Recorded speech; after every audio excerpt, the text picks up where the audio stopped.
মা মহামায়া। আজি মা মহামায়াত আমি পূজা দিবলৈ গৈছিলোঁ, যাই আহিলোঁ আৰু সকলোকে সেৱা আৰু আশীৰ্বাদ জনালোঁ।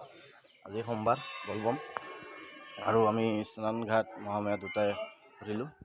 আমি নিজা ফেমিলিলৈকে গৈছিলোঁ আৰু এইটো ভিডিঅ'টো আপুনি সকলোৱে চাই লওক আৰু মা মহামায়াৰ আশীৰ্বাদ লওক আৰু বেছিকৈ ছাবস্ক্ৰাইব আৰু শ্বেয়াৰ কৰি দিয়ক। কাৰণটো হৈছে মা মহামায়াৰ আশা পূৰ্ণ হৈ যাব। যি কামনা থাকে সেই পূৰণ হৈ যাব। আৰু কোনোবাই যদি আশা নাই দূৰ দূৰণিৰ পৰা, ধুবুৰী জিলা মহামায়া বুলি এখন মা ধাম আছে, তাতে আহক আৰু আহি আশীৰ্বাদ সেৱা লওক। কাৰণটো হৈছে আমাৰ নিজৰ সুন্দৰ এটা পৰিৱেশ। মা মহামায়াত আহিলে আপুনি গম পাব আৰু গোটেই ভিডিঅ'খনে আপুনি চাওক, ক্লিপ নকৰিব। মা মহামায়াত কিমান মন্দিৰ আছে, কিমান কি আছে, আপোনাক সব গোটেইখিনি মই দেখাৰ কাৰণে চেষ্টা কৰিছোঁ। এইখিনি গোটেইখিনি চাই আপুনি সেৱা আৰু আশীৰ্বাদ লওক। কাৰণ হৈছে যে মা মহামায়া মন্দিৰখন বহুত পুৰণা ঐতিহ্যমণ্ডিত মন্দিৰ হয় আৰু ইয়াক দৰ্শন কৰা ভাগ্য হ'ব আৰু দৰ্শন কৰিলে আপোনাৰ মনৰ কামনা পূৰণ হ'ব, আকাংক্ষা সব পূৰণ হৈ যাব। আৰু এয়া ৰাইজৰ ওচৰত চৰণত সেৱা আৰু প্ৰাৰ্থনা, সকলোৱে আহক মন্দিৰ কৰক আৰু পূজা প্ৰাৰ্থনা কৰক আৰু পূজা প্ৰাৰ্থনা কৰি আশীৰ্বাদ লওক।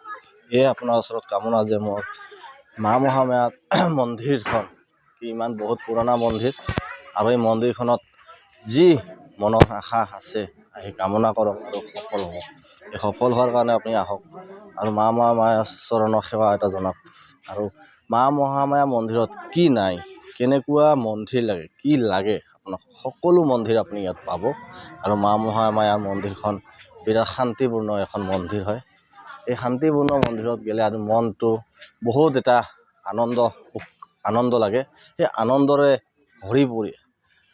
ভৰি পৰে মনটো, যে কি পূৰ্ণ ধামত আহি পালোঁ আমি। সেই পূৰ্ণ ধামখন দৰ্শন কৰাৰ কাৰণে আমি বহুত কষ্টৰে যাব লাগে। কাৰণটো হৈছে কি, আমি ৰাতিপুৱা 5টা-4টা বজাত উঠি আমি মা মহামায়া মন্দিৰত আজি গৈছিলোঁ। আমি সেৱা এটা জনালোঁ, মোৰ ল'ৰা, মোৰ ছোৱালী, মোৰ মিছেছ, আমি 4জনে গৈছিলোঁ। যাই কিনে আমি সেৱা জনালোঁ, গাখীৰ ঢালিলোঁ, সেয়ে কৰিলোঁ, প্ৰসাদ দিলোঁ, দি আমি প্ৰাৰ্থনা কৰি কিনে আহিলোঁ। আৰু সকলোৱে আহক, এয়া মোৰ কামনা। আৰু ৰাইজে চাওক যে আৰু চাই কেনে এই ভিডিঅ'টো বেছি শ্বেয়াৰ, ছাবস্ক্ৰাইব, লাইক কৰক। গোটেই অসমৰ সনাতনী ধৰ্মৰ মানুহখিনি যেন দেখিব পাৰে মন্দিৰখন। কোনোবাই যদি অহা নাই তে ভিডিঅ'ৰ যোগেদি আপুনি দেখি এটা সেৱা এটা প্ৰাৰ্থনা জনাওক। কাৰণটো হৈছে এইখন আমাৰ বহুত পুৰণা মন্দিৰ আৰু এই মন্দিৰখনত বহুত আশা আৰু আশীৰ্বাদ আছে। আৰু এই আশীৰ্বাদটো আপোনাৰ মনৰ পৰা কৰক, আপুনি ছাকচেছ পূৰণ হ'বই। এইটোৱে মোৰ আপোনাৰ ওচৰত সেৱা আৰু প্ৰাৰ্থনা, কঠোৰ প্ৰাৰ্থনা যে আপুনি অসমৰ ৰাইজে যে মা মহামায়া মন্দিৰখনত আহক আৰু চাই যাওক। আমি বহুত দূৰত যাওঁ মন্দিৰ চাবলৈ, আমি নিজৰ ওচৰৰ মন্দিৰখিনি চোৱাৰ কাৰণে আমি সময় নাহে। আৰু কিহৰ কাৰণ, আমি যে ভাবোঁ যে আমি দূৰত গ'লে ভাল জেগা পাম, নহয়। আমি সকলোৱে আহক, আমাৰ নিজৰ মন্দিৰখিনি চাওক আৰু কাষতে থকা মা মহামায়া মন্দিৰ আহি দৰ্শন কৰক। এই আমাৰ মা মহামায়া মন্দিৰৰ প্ৰথমখন গেট। আৰু সকলো অসমবাসী ৰাইজক মই আহ্বান জনাওঁ যে মা মহামায়া মন্দিৰলৈ আহক আৰু সেৱা আশীৰ্বাদ লওক।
ওই দেখি কাজ হচ্ছে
একে কানে তল হাতে খবর মারি দিই বাবা একখানে পালাছি ওটা খাই আমি একজনের লগত গল্প করি এখন পেয়েছি পালাছি কই ঠান্ডা ফের বরফ লাগবে না কি এটা মোবাইল না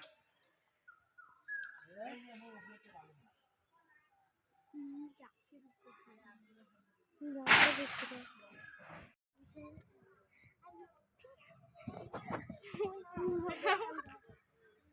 দুলা বাইক দে তো